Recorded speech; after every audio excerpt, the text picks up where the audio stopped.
Managing multiple clients or large websites? Automate your SEO with Ali AI. Start your free trial now. Taylor Swift is a link builder. There were rumors that she would get engaged. Our client said, let's give them a free wedding venue. And then we got them 50 links. That's digital PR. Wix Studio, one end-to-end web creation platform for your agency to deliver exceptional work with absolute efficiency. I'm here today to talk to you about topical authority. And you might have two questions now. First of all, why is she talking about content strategy on the content audit panel or session? Well, that's a long question. We won't have time for that now. And the second one, topical authority. Again, aren't we over this topic by now? Well, we're not, because I'm invited to talk to you about it today.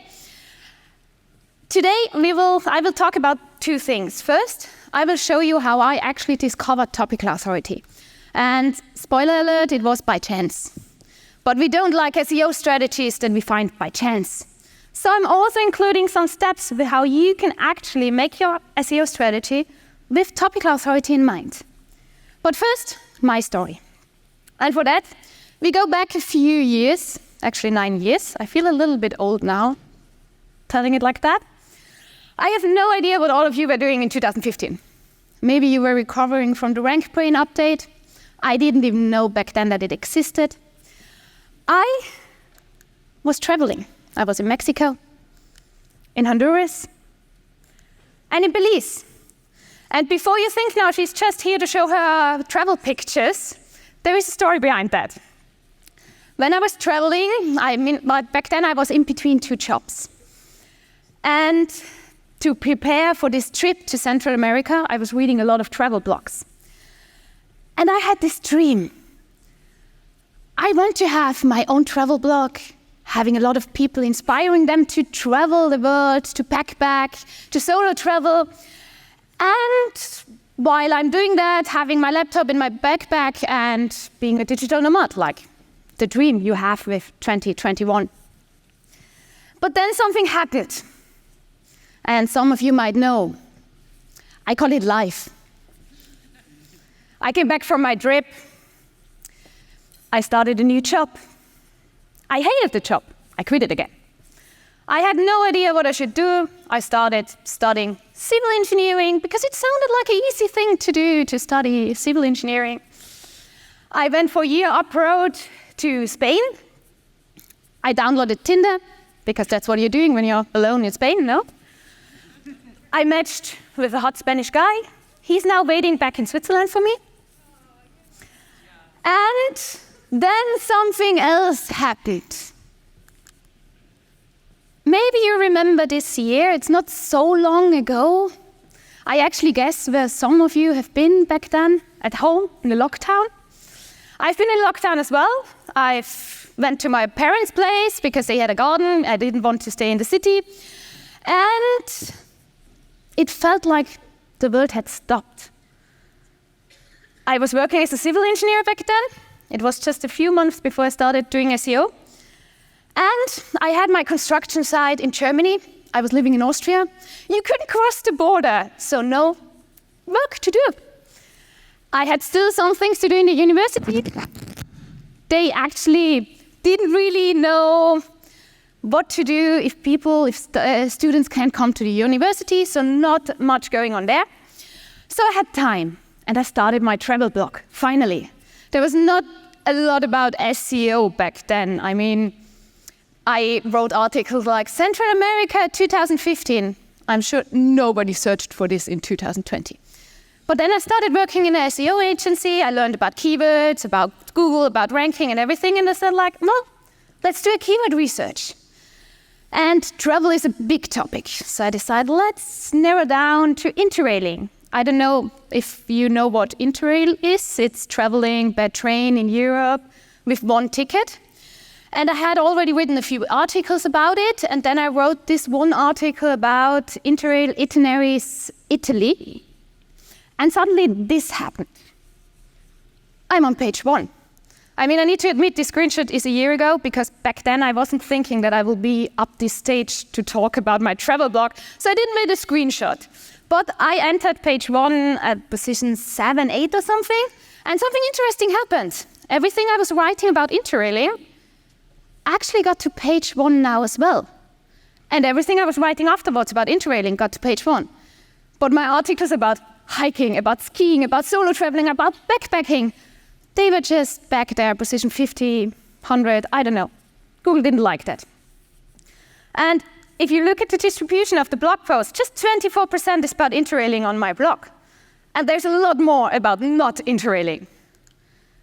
But most of the traffic comes to Interrail. And when I saw this, I was just like, whoa, wait. Is that what people talk about if they talk about topical authority? That you really get to page 1 with everything you write about that topic? And now just imagine you make actually money of it, because I made $100 and then Interrail closed the affiliate program. Thank you for nothing. But if it's your business and you make actually money out of it, that would just be amazing, no? So I thought like, yeah, that should be the strategy for business, for my clients. That's what I want to do, to get them to have the authority in their niche. You can actually read about the story on Moz, because I wrote a Moz blog and post about it. But before we start now with the steps on how you can actually do it, not just by chance, but planned, we need to have a serious talk. Because this strategy is not for every project. Because first of all, it's a long-term strategy.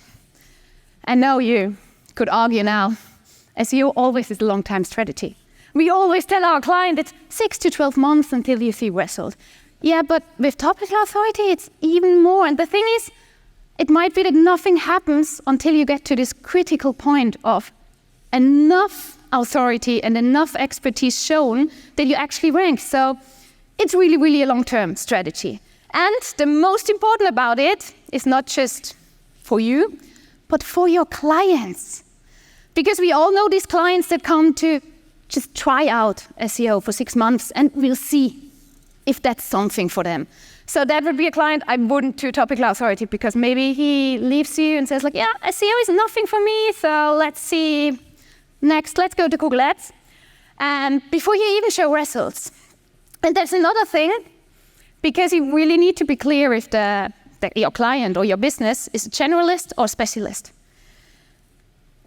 Because let's think your client is a bicycle shop, really specialized in bicycles, with everything, e-bikes, mountain bikes, road bikes, everything with bicycles. That's a great topic. There you can build topical authority. But then you have, on the other hand, Decathlon. I think I saw Decathlon is here in the UK as well, no? Because I saw one here in Brighton. What would you build topical authority about? Sports. That's a huge topic. That's just too complicated. So don't even try. But what else? Like, they offer bikes, skiing, hiking, tennis. They even have some for fishing. They have like everything. So that's not a topic or a company. You should actually build a strategy on topical authority. So you really should think about, is this for my client or for my business? So now, we decided, we stick around, the client sticks around, we have a specific topic, and we're ready to get frustrated. Now, how do we actually get topical authority? Well, I have good news for you. It's actually doing what you've always done, what you do with every project, but having topical authority in mind. So step 1, we decide on a topic.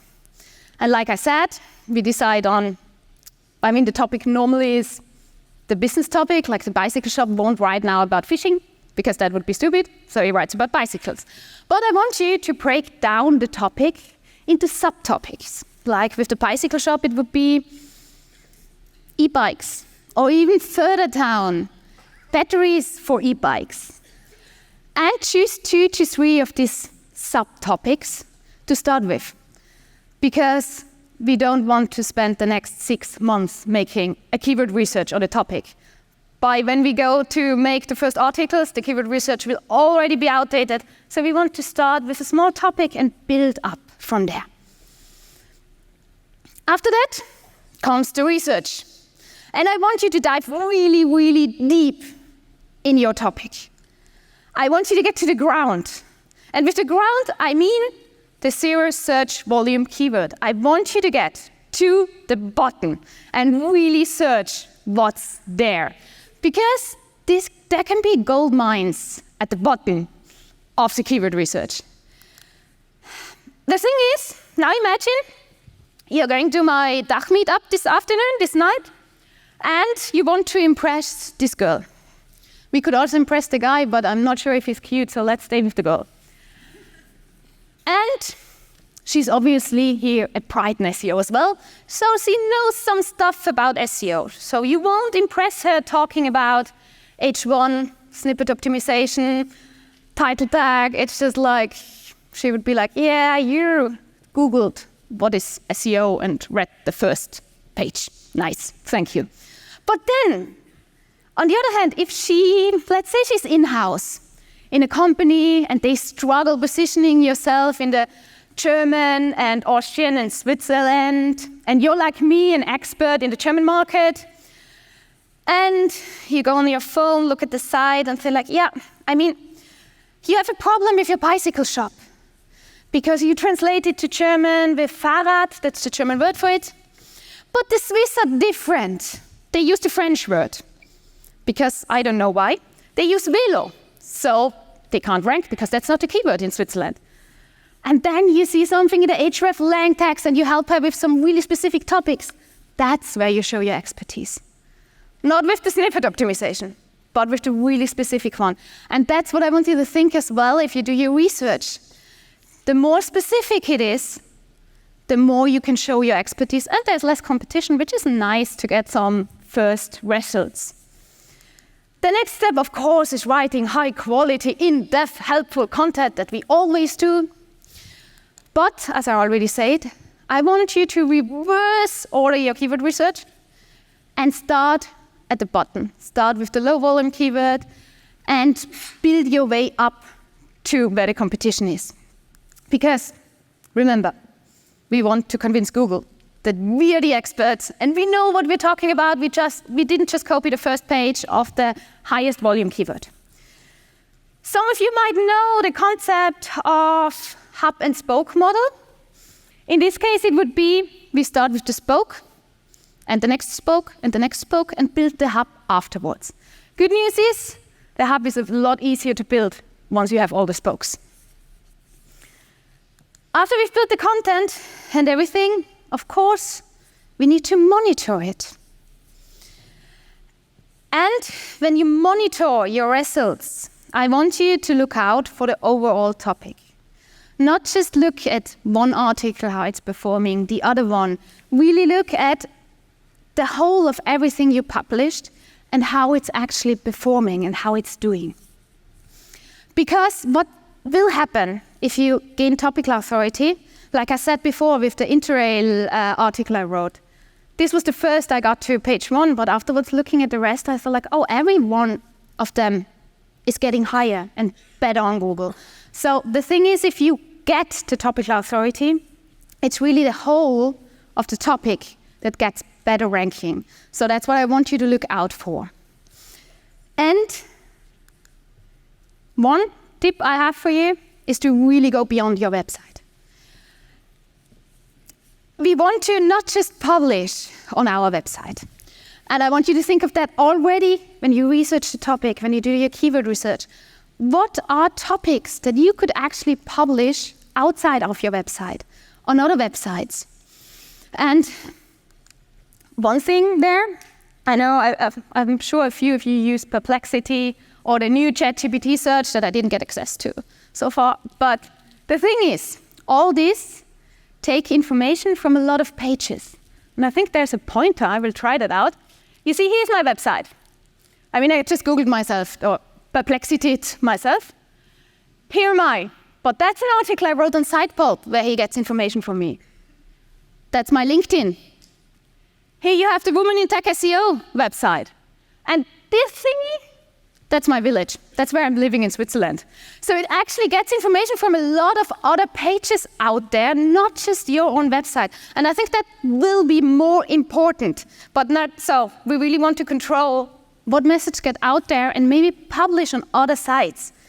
I have another slide here with a lot of articles or things I'm doing. I mean, what I'm doing up here today, it's building topical authority for topical authority. Because of course, Google knows that I'm on the brightonSEO page, that I'm speaking here today. And all of this is building your brand, building your expertise, and showing to Google and to people that you're an expert in your topic. You can read all these steps on Riverflow, because I wrote it not on my website, but on a different website to build my topical authority. There they are all on the website. And now the big question. What happens when you achieve topical authority? Well, Google loves you. It's a match. And that's actually everything we're here for. I am Dani Leitner. I'm an independent Swiss SEO consultant. You should save this link, especially also for the keynote tomorrow, because John and I will put the slides on there. There are the slides and other things. And connect with me on LinkedIn. And if you see me around and have some questions, I'm happy to talk. Thank you.